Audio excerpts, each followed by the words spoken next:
Hi, it's Alex from Groovy Entertainment. Today we got another book to read for you. Today, book is Dino and His Friend from 1988. So let's get started.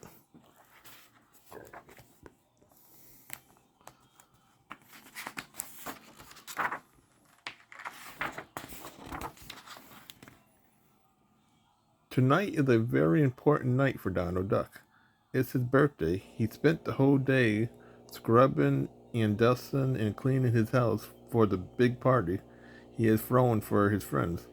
He was so tired after the hard day work that he laid down on the sofa for a short nap, but instead he fell into a deep sleep.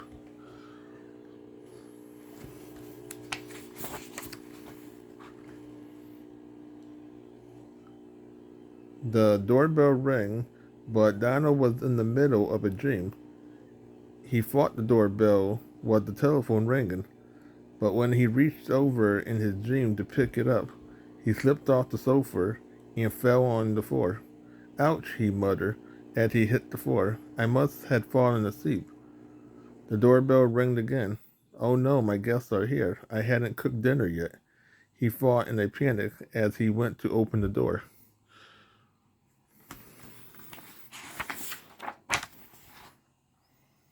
Daisy, what a stroke of luck, he said as he opened the door. You must help me. I am running very late. And me help you? Laughed Daisy. You men are all alike. What do you want me to do? I need help in the kitchen. I hadn't even started to cook dinner yet. I fell asleep, Donald explained. Okay, I will help. Well, I will cook dinner, but first you must tell me what you think of my new shoes, said Daisy with a smile. They are very elegant, Daisy, said Donald, admiring, and the gift I bought you. Beautiful, but it's too much, replied Donald. He was very happy to see her.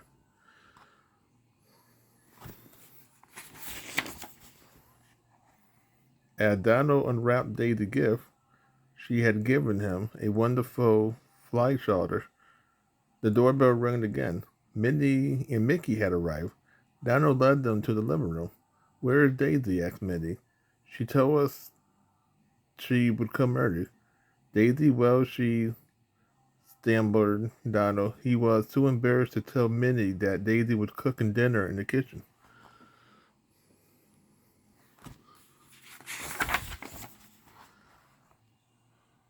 The doorbell rang again. Donald left his guests to open the door. What a surprise! Standing in the doorway was a huge present, and this present could even talk and walk. Happy birthday, it said, and Donald recognized the voice. Goofy, he laughed as he undid the wrapping. What a wonderful surprise.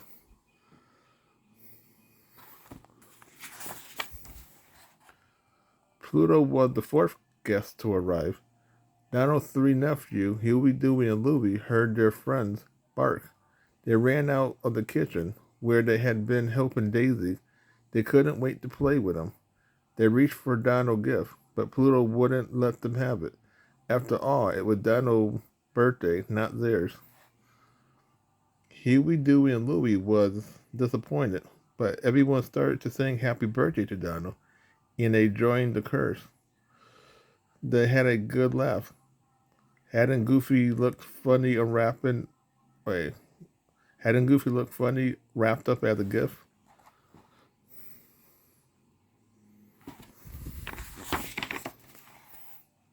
Mickey Mouse stepped forward and unwrapped his gift. This is my gift to you, he said as he pulled a handsome top hat out of the box. Something you could wear to the grand ball. Donald didn't know what to say, but Daisy, who had overheard Mickey from the kitchen, popped her head out the door and said with a smile, a grand ball? Mickey, what a wonderful idea. Donald wasn't so sure.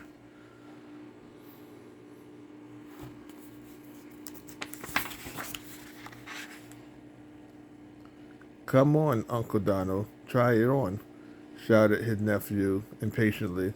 Yes, Donald, put it on, seconded Daisy with a twinkle in her eyes. Show us how handsome you are, Donald obliged, and he placed that hat on his head. A stream of sparkling, lit and golden stars tinkled out of it. A a magician hat. A magician hat, shouted the nephew. Mickey told them to quiet down. Listen, he whispered. Everybody hush. From inside the hat comes a faint and faraway voice.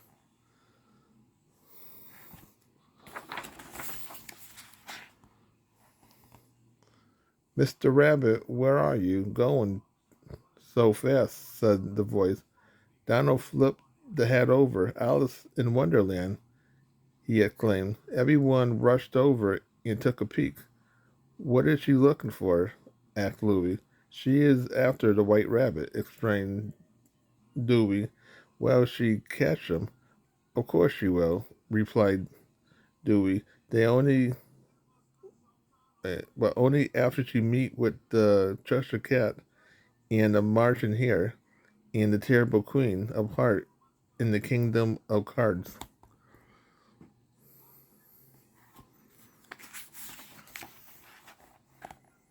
What a birthday this is, said Donald, delighted. You hadn't seen anything yet, said Mickey, watching his friends hold his head in amazement.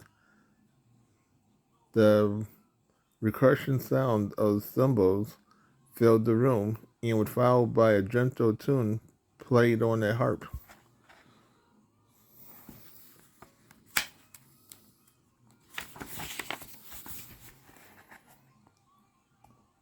Out of the hat, Merlin the wizard, holding his magic wand in one hand and his wizard cap in place with the other.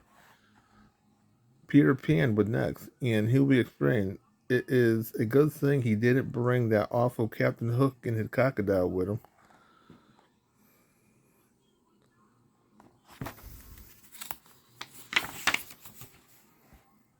him. Merlin raised his magic wand and whispered his very ancient magical formula. Abra. Immediately, a huge present appeared.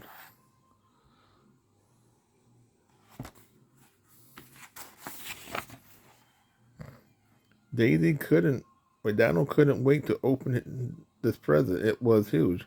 Out of the box came the biggest birthday cake he had ever seen. His little nephew jumped up and down, with a, the whole room filled with applause. Donald did not know how to thank Merlin for his thoughtfulness. Don't think about it. Don't think about thanking me now, advised the wizard with a smile. This is only the beginning.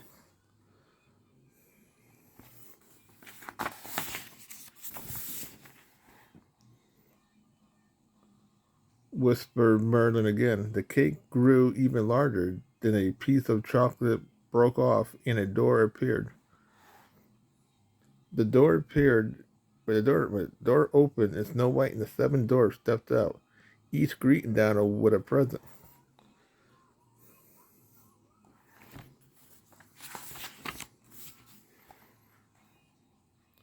Before Donald could finish thanking his unexpected guests, the cake grew again. It took the shape of a magic castle. Its wall was made of caramel and its tower of chocolate. It's Cinderella Castle, explained one of the guests. Cinderella came forward and offered Donald a pumpkin. She's making fun of me, giggled Louie.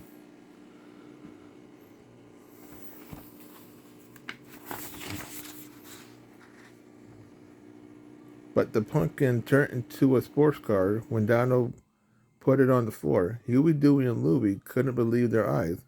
Don't look so surprised, teased Cinderella. And to Donald, she said, come on, get behind the wheel. Donald jumped into the car. Who wants to go for a ride? He called out. Me, shouted Huey. Me too, yelled Dewey. And me too, cried Louie, afraid he would be left out.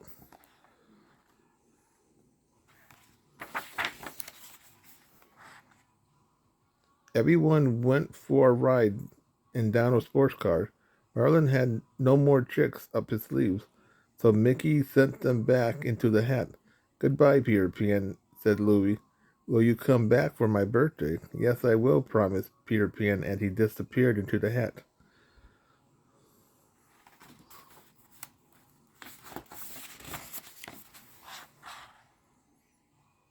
The doorbell rang again. Who could be coming so late? Wondered Donald. Uncle Scrooge. I did not expect you to come, said Donald, surprised. He must have smelt the food, giggled Daisy, and he said to himself, I'll go and have a free dinner, added Minnie, laughing. But Uncle Scrooge said, instead with a sob, I just was the victim of a robbery.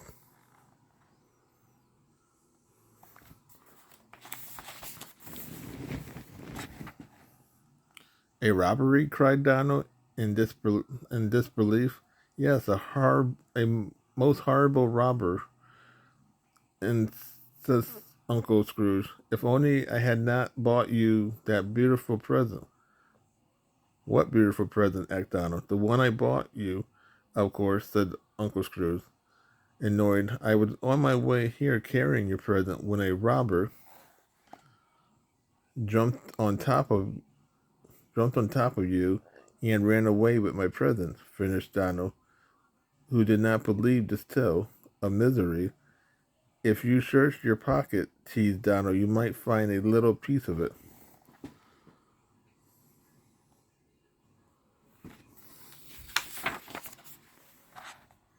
Uncle Scrooge searched his pocket in vain.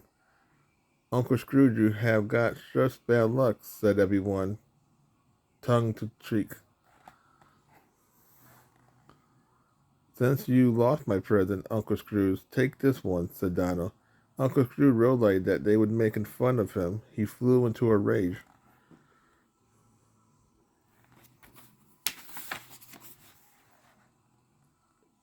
Is this how you treat me? He shouted. And to think I have been so generous to you.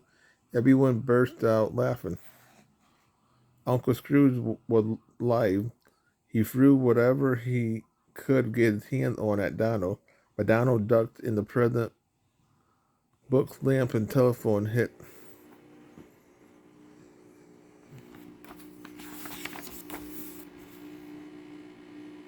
Medusa, Madame Mim, Corella Deville, and Magnificent the witches had come when they heard that Merlin, Cinderella, and Snow White had been invited to the party.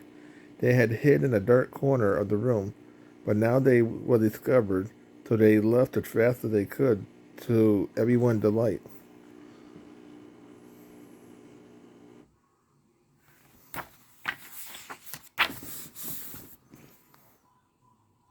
But the last object Uncle Scrooge heard across the room knocked Goofy over.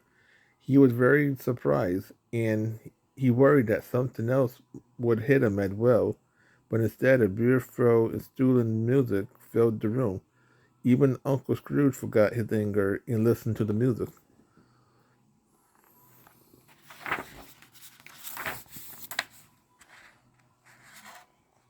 Thank you, Happy, for your cheerful music, said Goofy. Relief. Thank you, Bashful, for the sweetest sound of your guitar. And thank you, Sneezy and Dot, for the trumpets and the cymbals. The seven dwarfs would welcome with a round of applause.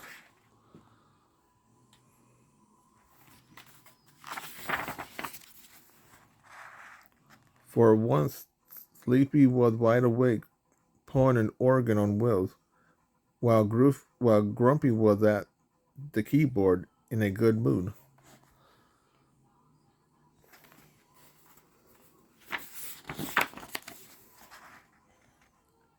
Would you care to dance? Donald asked the beautiful Snow White.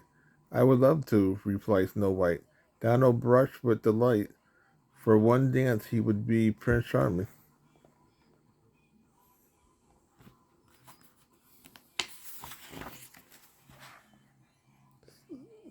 Carabelle and Goofy prepared to tingle to the sound of droopy accordion.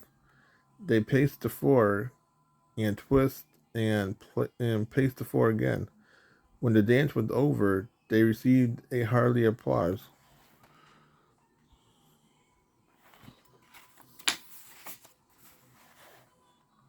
Huey, Dewey, and Louie were a little too young to enjoy the tingle, so while Carabelle and Goofy stole the show, they slipped down to the basement over there said Louie, pointed to an electrical box on the wall. He climbed on top of Dewey and opened it. They started to giggle. With one flick of the switch, everyone upstairs would be in the dark.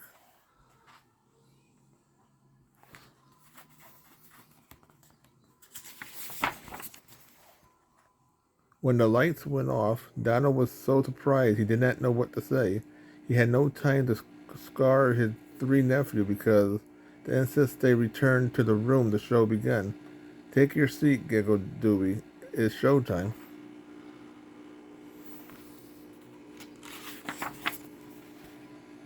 Pluto shouted, the audience with the brave dog appearing on screen.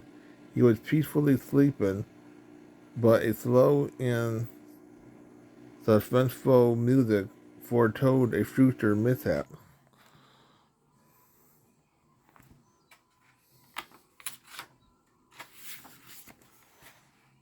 A crow stood in front of Pluto and yelled at the top of his young, wake up, you lazy dog. Wake up, I dare you to catch me.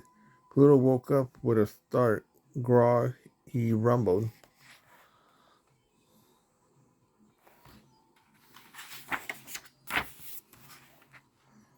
Pluto leaped up and chase began.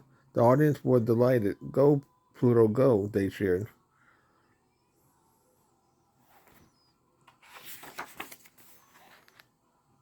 Pluto went for the crow tail. Just as he was about to catch it, the bird slipped into the house. Pluto followed him into the house while the audience laughed faster, faster.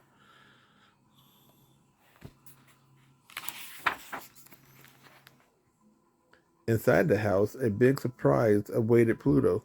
Mickey was holding a huge birthday cake in his hand. Happy birthday, Pluto, sung his friends as he skidded to stop. Don't look surprised, teased Minnie. Some crows are nice. Thank you, said Pluto. And with a wink, he added, but today is Donald's birthday, not mine.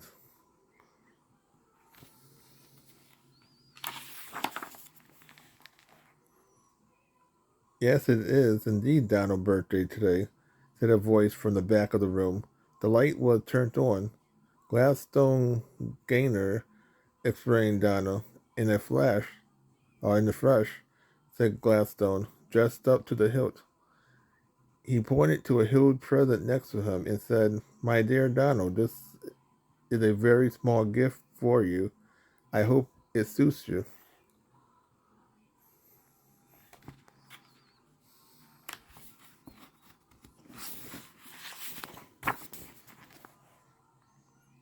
You hope it suits me?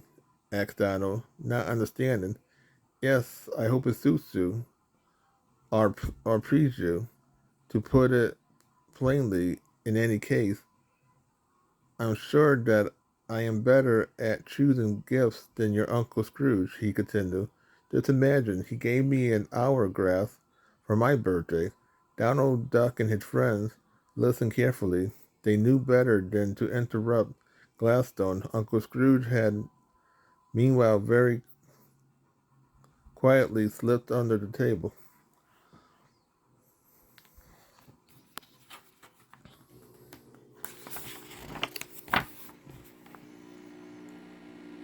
An hourglass, replied Donald, not believing his ears. An hourglass, and said Gladstone. An hourglass, which furthermore wouldn't work because the sand was so coarse it could not pass through the opening. Ha, that little rascal, said Donald with a chuckle.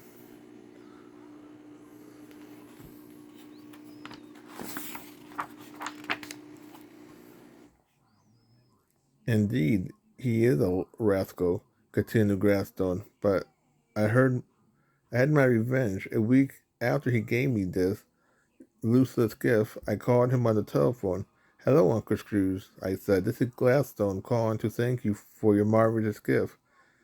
Since I had it and my arthritis had disappeared, I won a whole new wardrobe, and my old aunt died and left me a castle in Spain, a few summer houses, by the sea and $3 million. Your gift surely is a lucky charm, Uncle Scrooge. Thank you very much.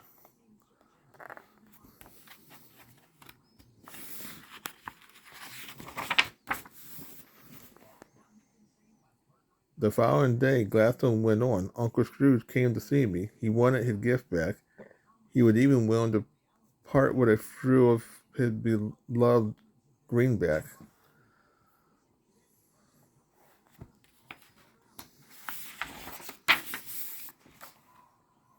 Gladstone started to laugh. I gave him back the hourglass.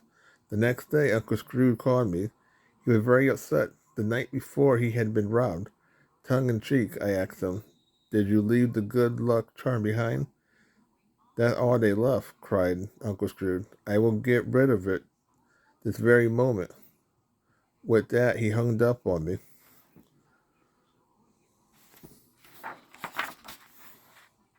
Just as Gladstone finished his story, the doorbell rang. Donald Duck excused himself and went to open the door. "Chip and Dale, how nice of you to remember my birthday," he said. Two of his friends at the door came in. "Look, Uncle Scrooge, they had found your stolen present," said Donald as he read the calling card. "You did buy me a gift." Uncle Scrooge came out from under the table and brushed a deep red.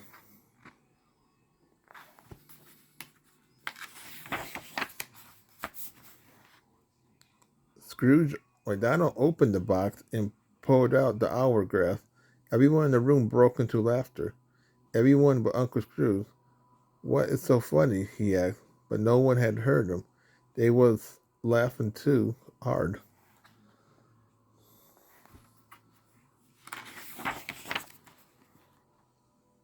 Donald called his friends to the dining room.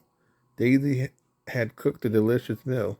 After dessert, he climbed on top of the table and announced, "My friend, you have all been so good to me. Now please follow me to the garden where the grand finale awaits us."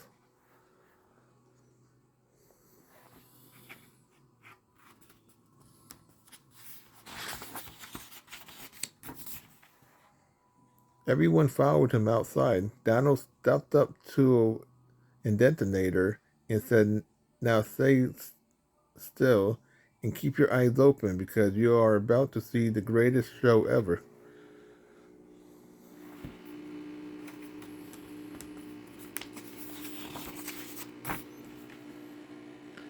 Donald pushed down the lever and boom, a million fireworks lit up the sky, tinkled down as stars.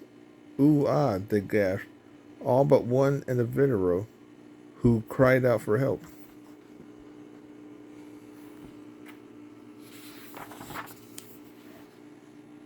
Goofy called Donald as his friend ran around the garden with his pants smoking. Goofy sat on the wet grass. Goofy followed his friend's advice and sighed with relief.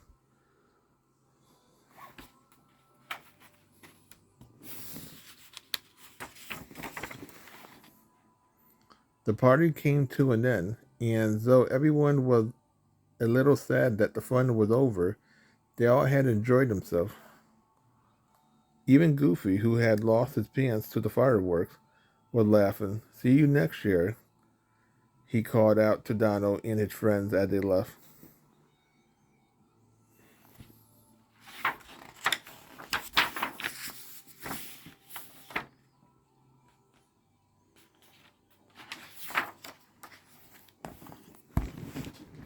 So that was Donald and his friends for 1988. So if you like, subscribe, share, and comment, have a good every day. We'll have another video coming out real soon.